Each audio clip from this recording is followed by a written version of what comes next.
So I'm fairly certain I just ended up in a North Korean propaganda photo. And I'm being transparent here, so when and if it ever shows up, I'm being honest about it. Here's what happened.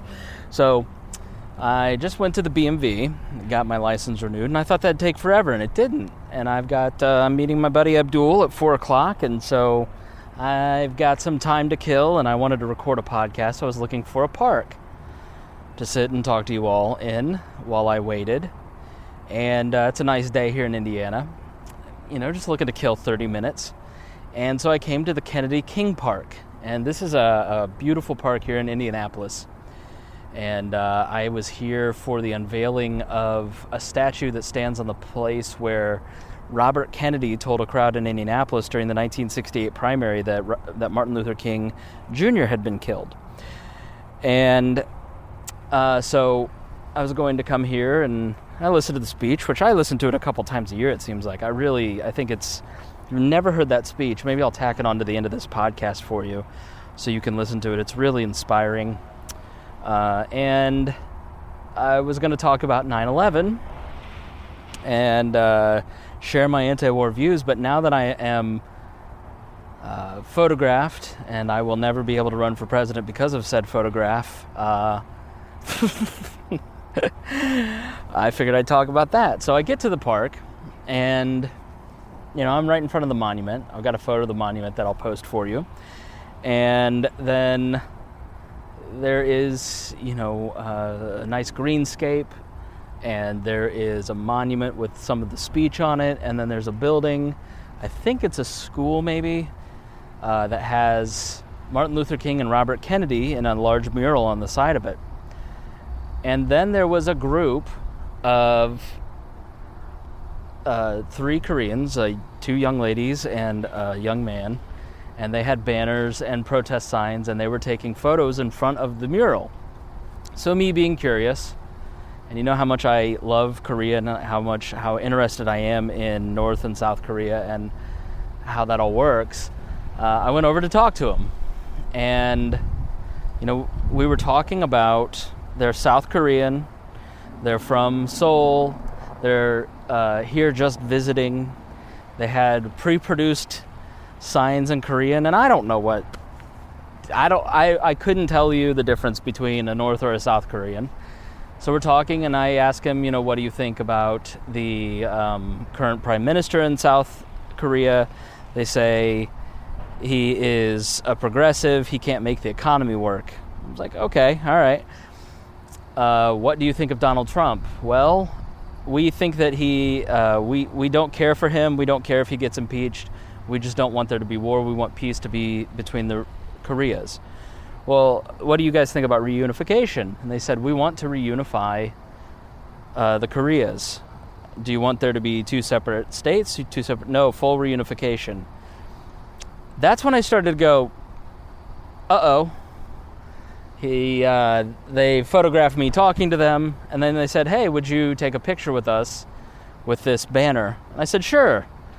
And then, as I'm standing there, I'm going, I should not be doing this. I should be calling the FBI. And I still might. I might, when I talk to Abdul, do you think I should call somebody? I'm literally recording this 5 minutes after it happened. I walked away and started recording. And as I'm taking the photo, I'm not smiling in it for a reason, because I'm this is not good. I know exactly what this is. This is probably knowing enough about North Korea and how it works and how their propaganda system works. There's a 100% chance that these folks are either South Korean residents who are sympathizers with the North, or are North Koreans who somehow managed to come here, or they work for the propaganda machine in North Korea. And they, I said, hey, can you text me that photo? And he said, yeah, put your number in here. And he saved me as a contact. He didn't text me the photo. That was another sign that this wasn't right. So I am fairly certain that at some point in the next 6 months, here's why this isn't going to go well for me. Because for a year and a half, 2 years, the joke has been that my nickname is Dear Leader. And there's memes of me with Kim Jong-un's face on it. And we jokingly, because it's a libertarian podcast, joke about, an authoritarian regime of liberty. And I am anti-war with Korea, and I'm not pro-North Korea by any means. They're a horrible dictatorship that murders its own people. They're despots. But I desperately don't want us to go to war with North Korea because millions of people would die. And so, my track record mixed with a propaganda photo of me in North Korea, it's probably not going to go well. I've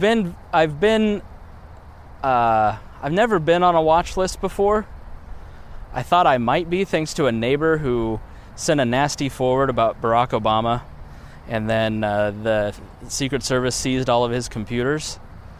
So I guess I'm recording this podcast, A, because I think it's probably a funny story, but B, also, I'm just gonna, say this is what happened and tell... So if it were to ever come up, then you can share this and go, no, here's the story. All I wanted to do was come to this stupid park. I'm standing right beneath the bust of Robert Kennedy, reaching out his arms towards Martin Luther King. Martin Luther King is one of my greatest inspirations. I think that speech by Robert Kennedy was truly moving. I thought it'd be a nice setting to give a podcast about politics, and then I end up in North Korean propaganda. Maybe they're telling the truth, but my gut tells me that was a real dumb thing for me to do.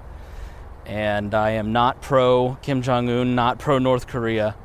And I was just being polite. And they wanted to take a photo. They're like, you seem very nice. Let's take a photo. I was like, oh, sure. Yeah, no problem. Oh, no. I should have run away. Honestly, that's what I should have done. So listen, if you're ever out and about and you meet Korean protesters and they have banners, and then in the photo they hold up fists, that's the other thing. When they held up the fists, I look over to ask them a question because I was trying to turn my face in the photo, and they had the Olympics with the Black Power salute. They had those arms up. This is really stupid. This is not good at all. I am so screwed. I just want to say that I love America and I love my country. And the South Korean people seem very nice. Kim Jong-un does not. And yikes. All right, well. I'm talking to you as if you're my friends. What are my options here? Message me. There's nothing I can do about it now. I certainly did not intend for that to happen. I was just trying to be polite, but... and so when I walked away, I purposely, took photos of them. So if I should talk to the authorities, I have photos. So, yeah, I don't know. Maybe I should, see, as a libertarian, I'm conflicted. You see something, say something, right? But, more... You see the conflict here. Do I want to see something, say something when I'm morally opposed to a surveillance state, or do I don't know? And it's then there's also that option of you call the Department of Homeland Security, and then all of a sudden things go wrong because you talk to the cops, and then you're on a no-fly list. So this could only happen to me. Oh my God. All right, well, I'll link the photos in the post, so if you want to see the photos of this, because it seems unbelievable. So in the photo, I'm going to actually put the photos on there so you can see this. Who knows if they actually send me the photo of me with them, but yeah, this is not good. All right, well, stay tuned to We Are Libertarians for developments. My